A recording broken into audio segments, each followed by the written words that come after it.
He has spoken on the topics faith, family and freedom in Cuba, Belgium, Brazil, Congo, UK and all over the USA to crowds from 14 to 40,000. International leadership speaker, trainer and coach. Author of Learn to Raw Leadership, Attitude Hack, Live a More Excellent Life, 5 Battle Strategies of a Victorious Warrior. 2021 President's Lifetime Achievement Award recipient. Founding partner of the John Maxwell team. Toastmaster International Speech Competition semi-finalist. Founder of Tell It Like It Is TV, ThatGuyRocks.com and ThatGuySpeaks.com. Creator of StoryPowerMasterclass, Transforming Grace TV, and Leading Leaders podcast. Producer of 4 TV programs and podcasts for Liftable TV and World Trumpet Television as well as multiple social media channels. Please help me welcome J Loren Norris. I share it every time I see it. That little video clip from the movie, was it A Bug's Life or was it something other than that? But the cricket who's talking to the other, grasshoppers. The grasshoppers were talking to the other grasshoppers and they're like, it's just that one puny ant, just the one ant. And he mocks them and then he says, it's just one. Is it really just one?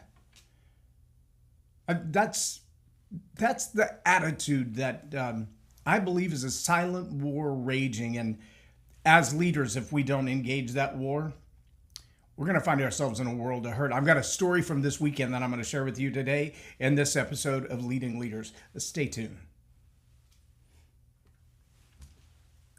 Subscribe now for our extensive video library of leadership lessons promoting faith, family, and freedom.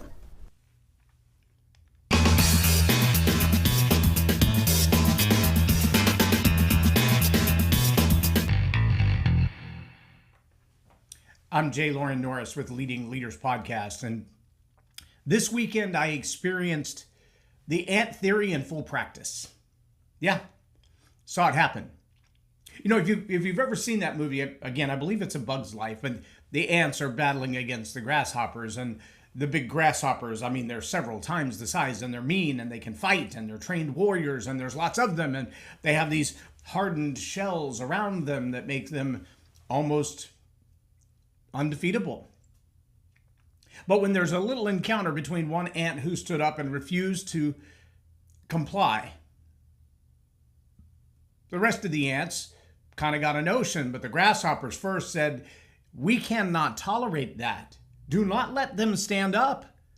They outnumber us 100 to 1, is what the leading grasshopper told them after he buried them all in the illustration of it's just one when it's attacking you, and just one when it's attacking you, and just one when it's attacking you. But when they all get loose, and he buried them all in kernels of grain and said, this is what happens when they all rise up because they outnumber us 100 to 1.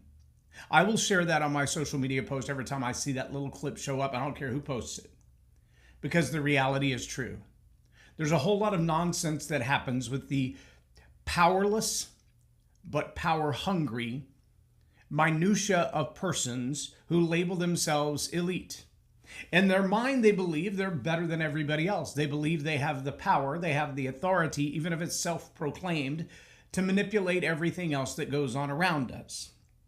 And it happens from kindergarten all the way up. We've seen kids get expelled from school for wearing the wrong kind of shirt. The kind of shirt that our Constitution, our Bill of Rights, specifically protects. A young man who was expelled from school for having, how dare he, an American flag on the back of his pickup at a high school in a small town in a state located in America. There's something wrong with someone who would say that shouldn't be there. Look, if you live in the country and you live in the benefits of the nation, be grateful, not resentful. Be thankful that there is such a place where you can come from anywhere and your opportunities exponentially grow. Now, if you've been raised here under this brainwashed nonsense that America is the biggest criminal on the face of the earth, I'm not saying America is flawless, but I am saying I've been to Brazil, I've been to Cuba, I've been to the Congo, I've been to Honduras, I've been to these places where you can die because your hair looks funny. You can be arrested because you said one thing wrong. The First Amendment is not a global thing. The right to free speech does not exist in every nation. And in America, it's being trampled out day by day. Just the idea that you could rise up and say, excuse me, I don't think that was right. I noticed that this happened and it wasn't fair. But see, it happens from kindergarten kids wearing the wrong kind of shirt to school, to high school projects where they're told to write on a specific topic. And when they do, based on their view of that topic, they get expelled from school. But the school, they can expel them for 3 days. And if it's only a 3-day suspension, the parents can't even protest the suspension until it's after 10 days. So we can punish your child. We can make your child feel like their voice doesn't matter. We can make your child feel small and insignificant. We can ostracize them in the sight of all of their peers. And yet, because we didn't push it to the maximum limit of 10 days, as parents, you have nothing to say about this. I witnessed this circumstance this weekend, and I was furious.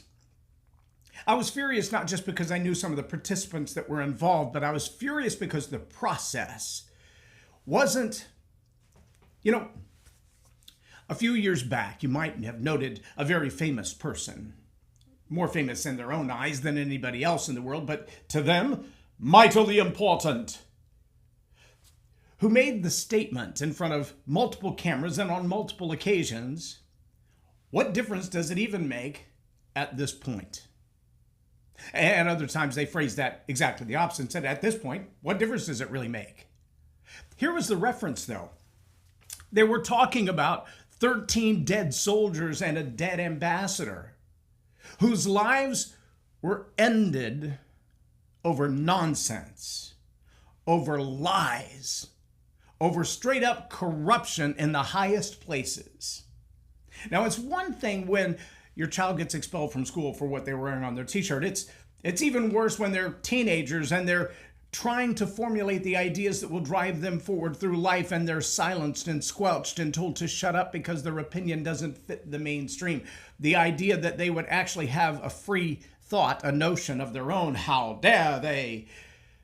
And yet we have these wonder people like Miss, not even old enough to be married yet, how dare they, from our foreign nations, who wants to tell us that carbon is a problem. Trust me, you are the carbon they're trying to eliminate. Depopulation is the end game of this whole goal. In the process, they'll make trillions of dollars because it's all about the manipulation of the flow of cash. Not the petroleum people anymore, but a new class of super wealthy people. Yeah, it's all about control and it's all about wealth. And if you think I'm crazy, do some more homework. It is a never-ending cycle. Power corrupts. Absolute power corrupts absolutely. Too much money corrupts. I love this testifying in front of the Senate. A young man, obviously a movie star, you could tell by the way he looks and carries himself, is asked the question, do you know what carbon dioxide is? To which he says, I'm only a high school graduate. Yeah, because you're not even old enough to be in college yet. I'm surprised you're old enough to graduate from high school. National spokesman on global warming. What? Can't describe carbon dioxide and its interaction with the world any more than to say, I believe in high school science I learned it's a gas. Expert right there, baby. We need to base all of our future on that. So the next question that was asked is, well, how much of our natural atmosphere is carbon dioxide? He said, it's most of it. No. 2 to 5%, depending on the expert you ask. 2 to 5%. Where does it come from?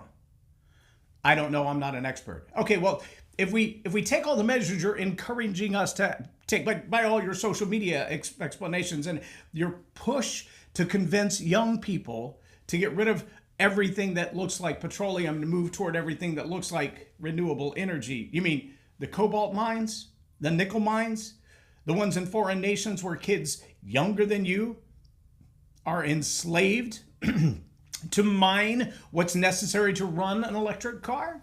Those renewable resources, they come out of the ground just like the oil does. They came from the same origin. They're equally as replaceable. The lie that it's renewable energy is the biggest farce. But the fact that our international spokespersons are 20 years old and brainwashed into this philosophy goes right back to the same problem we're talking about now. And that is, if you are involved in the conversation which propels one specific ideology, you'll be promoted if you're absolutely ignorant, as long as you're saying the right thing. The next question the senator asked the young person was, let's say we did, between now and 2050, get to a net zero emissions of carbon dioxide in the United States. What would it cost, and to what degree would it impact the global warming issue? To which the young man had zero answers. No, I'm not shocked. We have had climate scientists testify in front of Congress with exactly the same answers. I don't know. If we spent trillions, I don't know. There's no proof. By the way, for what it's worth, the largest emitter of carbon dioxide on Earth is we humans. But you know where it goes? Into everything green. Not green technology, no, green plants. Trees, not the plastic ones that you put in the corner in a pot, but the real trees, the big ones outside. They breathe in carbon dioxide and they breathe out, you ready for this? Huge shocker, I know you're not gonna believe this, oxygen, which we kinda need to live. And every time we mow down trees and pour asphalt over it to build tall buildings to do commerce, we limit our ability to breathe the oxygen, and we limit the ability to take in the carbon dioxide that we as humans expel. Health class, freshman year of high school. This is not complicated stuff. But when you can brainwash people by saying you'll comply with the ideology that this is great and that is horrible, that we've got to have green energy, but we cannot be loyal to the nation we live in. We have a dichotomy of controlled thought. This is the silent war waging in your household right now, and you probably don't even know it. Because every time your child is on a social media platform, depending on the algorithm of who's actually looking, I know you don't believe this either, but the algorithms of many of the social media platforms, including and specifically YouTube Kids, uses the eyesight camera on your iPad or your iPhone to determine who is watching the content before it determines what content is delivered. Yes, facial recognition. That's how you logged into your phone. But once you open it and hand it to your toddler, the device and the algorithm of the app know who's watching. Read the fine print, it's all in there. And they deliver content specifically designed to make sure that this ideology is promoted, and this one is dispelled as myth, false, fact-checked as inaccurate. Fact-check the fact-checker sometimes. That'll infuriate you. So along the same spirit of what difference does it really make now anyway, over 13 dead soldiers and an ambassador? That kind of pervasive attitude that said, well, you know, we thought there was, big word, can't even say it, Smelection broads. Smelection broad. Figure it out. Can't say it. They'll censor my video for saying it. We thought there was some from 2000 all the way through 2016, especially in 2016. It was huge in 2016. All those mail-in ballots, can't even trust them. Those machines, can't trust them. They've been used in criminality all over the world, says one political party. The same political party that said, what difference does it even make right now? But 4 years later, the same curiosity of, well, is it possible that the system was kind of not exactly Smelection broad proof? Well, no. In fact, if you just bring it up, you'll be canceled. You're not allowed to talk about that. Like the parent whose child is suspended from school for having an American flag or making a statement according to the school project they were assigned. But you can't say anything about it because we only suspended them for 3 days. We're going to manipulate the form of justice until it's just enough pressure that you crack. Jafar said it. You'll be surprised what you can live through. Somebody told me the other day it wasn't Jafar who said that. It was somebody else. I'll have to think of his name, though. I've always remembered it as Jafar. Perhaps that's the Mandela effect, and I don't remember the name of the character right, but I remember the line in the movie. It said, you can't kill a genie. He said, I know, but you'll be surprised what you can live through. It was the red bird. I know that for a fact, but Jafar may have been the anti-genie. I digress. Do I? I don't know. Who's the character who's lying to you most? Yeah, let that one sink in for a minute. And then ask yourself, what difference does it really make at this point anyway? We've been manipulating and brainwashing your kids since they were kindergarten, all the way up through graduating from high school and now into college. We have college kids who can't tell you what carbon dioxide is, but by golly, they'll protest in the streets. They'll even go to jail for it. They'll burn down buildings, flip over cars. And then they'll tell you that the biggest threat in the coming days are local homegrown American-born terrorists, whatever those are, and global warming migration. Right? Yeah, migration based on global warming. Ugh, I can't even get my mind around some of this silliness.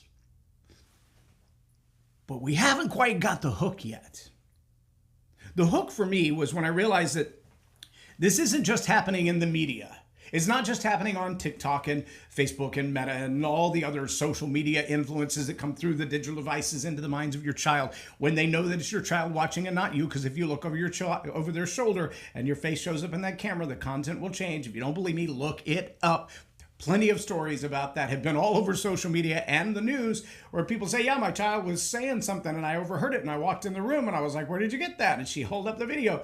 And while the camera saw me, it changed what was on the screen and then went back. So we sat across the room with a mirror where it couldn't recognize us and watch what she was watching, and we were horrified. True story. It's in the news. Well, I guess it's true if it's in the news, right? Figure that one out. But I watched a football game. 8-year-olds. Yeah. They're not even wearing pads. They don't even have flags. There's not blocking. There's no tackling. They throw the ball and they touch each other. Not big, giant contact sports. Nobody's going to get hurt. Well, they're not supposed to. It's a really simple strategies game. It's a pass and go kind of a game. Now, but they have a Super Bowl. They have a championship. And these kids have been at it all day. And I watched these 8-year-olds win their first game, 24-0. But then they come up against another team. And we rotate out refs. And when they rotate out refs, they've got one ref on each sideline.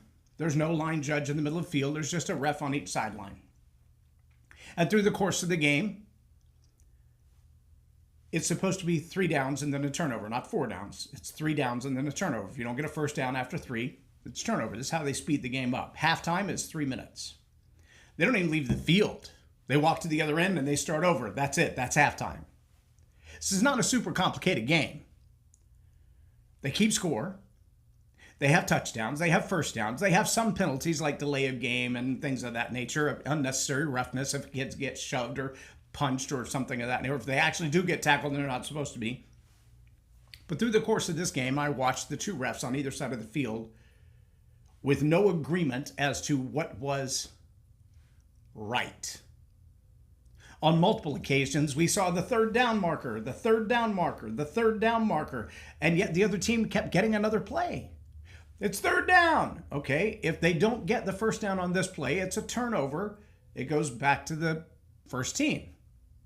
No, 3rd down. 3rd down again. 3rd down again. Was there a penalty called? No, just it's another 3rd down. Why do they get another 3rd down? Well, they just get another 3rd down. After several occasions of this, and then a 3rd down that became a first down, even though one ref was clearly on the other side of the first down marker and the other ref was clearly not where the kid was touched as down. But that first down, after 3 consecutive 4th downs when they were only supposed to get 3, led to the touchdown, which became the go-ahead touchdown. And at that point, the team on the sideline where I was standing asked the ref, what's the actual score right now? To which he answered, I don't know. Then he started recounting what he had. And after an argument in the middle of the field, still didn't know. He's arguing with the other ref about which down it is. He finally submits to the other ref and goes with what the ref on the other side of the team says. And obviously it's 3rd down. No, I mean it's first down, because we're gonna give him the 4th 3rd down and then the first down and then the score and the ref on this side of the field did everything the ref on the other side said. When the coach on the side of the field where I was sitting said to the ref, that's not fair to these boys and you know it. They're not doing anything wrong. They got penalized 10 yards. When they said to the ref again, How many times are you going to cheat our boys by manipulating the rules of the game? There is no 10-yard penalty in this game.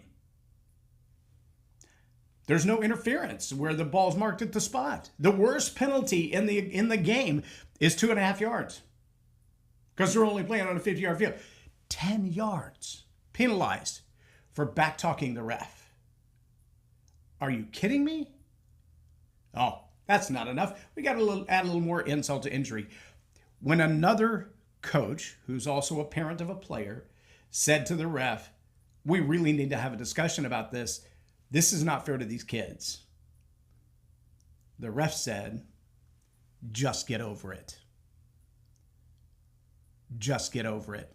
Teach your boys to just get over it. So what are you saying is, live with the injustice. Be okay with the injustice. Be okay with the fact that we've got 20-somethings who will burn a city to the ground, flip over cop cars, put people's lives in danger, injure people intentionally, and get out of jail after 2 hours. While we got other people who walked in the wrong geo-fenced zone, were tracked down by their cell phone numbers, and are still in jail 4 years later, having not committed a crime that's worth charging. Just get over it. We're indoctrinating our young people at 8 and 9 years old. Just get over it. Whatever I say goes. We'll add one more insult to injury. Actually, 2 more insults to injury before I wrap this up. One of the parents, when the game was finally over, everything was done, it was decided, the team on the side where I was seated lost. The other side won the championship, the Super Bowl. They get the big trophy and they all get rings. Yeah, they're 8 Super Bowl champions with giant rings at 8. I digress. One of the parents, not a coach, not a team representative, just a concerned parent, walks up to the ref and says, can you help me understand what happened here? Now, I don't know what his tone of voice was. I know that was what he was asking. I couldn't hear from where I was, which was about 8 feet away, which tells me it wasn't really loud. To which the ref turns to the site director who runs the entire football league and says, have this man ejected. To which the site director calls 3 armed guards to the parent who wants to ask the ref, how did this game end this way? Got people who work for the field sitting in golf carts outside the fence going, we saw exactly what happened. We agree with the parents on this side. That was unjust. But because he dared challenge the authority of a referee who is a part-time contract laborer under this league, he was asked to be ejected from the field under armed guard, escorted all the way to the parking lot. Nary a stop at the men's room. That's what the director asked for. So I decided on my way out the gate to stop at the gate and get a business card of the executives of this entire organization, because I'm really not happy with the indoctrination that has permeated everything right down to little boys football. And while I'm standing at the tent waiting for someone to produce a business card or some kind of contact information for the high levels executives so I can make a call, the ref from the other side of the field, the one who decided how many third downs that side got and how many points they actually had and kind of made things up by the seat of his pants, I heard this with my own ears. I witnessed it with my own eyes, walked up to the lady who was handing out the Super Bowl rings, and he looked her in the eye and he said, is there a trophy or an award for the most valuable ref? What? You're going to get rewarded because you know that you rigged the game? Are you kidding me? What difference does it really make at this point? They're 8. They'll get over it. One of the coaches said, well, the refs will always decide the game, but you've just got to outplay the refs. You've got to have so many points they can't do anything against you. And I'm thinking, I have witnessed this since my boys, who are now in their mid-20s, played upward basketball. That's a church league, in case you're curious. And I watched the refs rig the game by calling penalties that don't exist. A little bit of power gone to the head of someone who feels like they can enforce. Oh, I can add one more just for fun to you. Saturday morning, I'm the MC for the Cystic Fibrosis Foundation's big annual event, fundraiser, $120,000 raised. As I'm pulling up to the gate, there's a handicapped woman with a cane and a splint on her leg, asking to go through the gate that's nearest to the parking lot because she's a volunteer for. She said, if I can just get out, I'll have my son drive the car to the regular parking area. He said, nobody drives down this road. And I'm watching this confrontation as I'm sitting behind them with my car fully loaded with sound equipment going, I'm not walking a half a mile carrying my sound equipment back and forth. We got so much stuff in here, we didn't have room for a dolly. I pulled up to the gate. Another officer saw me. I said, I'm the DJ for the cystic fibrosis event. They moved the barricade, let me roll right through. I was completely set up with sound on before this woman with a cane and a handicapped leg and a splint made her way from the vendor volunteer parking lot to the event. That's a power trip, my friends. There is no human logic in that kind of behavior. But I have a badge, and I was told what to do, and I will make up the rules as I go. And that's the kind of nonsense that we're telling our kids, just get over it. Don't rise up. Don't be the million ants. Don't be the 100 to 1. Just get over it. Let it go. Let it slide. It's not that big a deal anyway. If we as leaders are not vocal enough to stand up and go, this is nonsense and it needs to stop right now, if we're not willing to cry out against the injustice that our young people are suffering today, they won't know how when the little gold stars are stuck on their chest and it's not for a success. It's to identify them as the outcast. It's your job, mom and dad. It's your job, low school leaders. It's your job, if you're a communicator, to use the voice you've been given, to use the reasoning that you've been given, and speak out against injustice. And I don't mean the social injustice nonsense that we've been manipulated into believing and buying. I don't mean the global warming nonsense that that's not the kind of injustice I'm talking about. I'm talking about people who abuse authority, who live with the power of corruption, who know that power corrupts and absolute power corrupts. Absolutely. And the more power you give them, the more corrupt they will become. It is time to rise up and speak the truth. I'm J Loren Norris for Leading Leaders Podcast on Tell It Like It Is TV. Have a blessed day. Loren is a master teacher on storytelling, and I learned so much. I'm really going to have to sit down and go back through everything, and I think I might have to have some more coffees with Loren, but it was totally worth my time, and I really highly recommend it if you're looking to grow your ministry, grow your business, grow your career. Loren will serve you well. Thank you.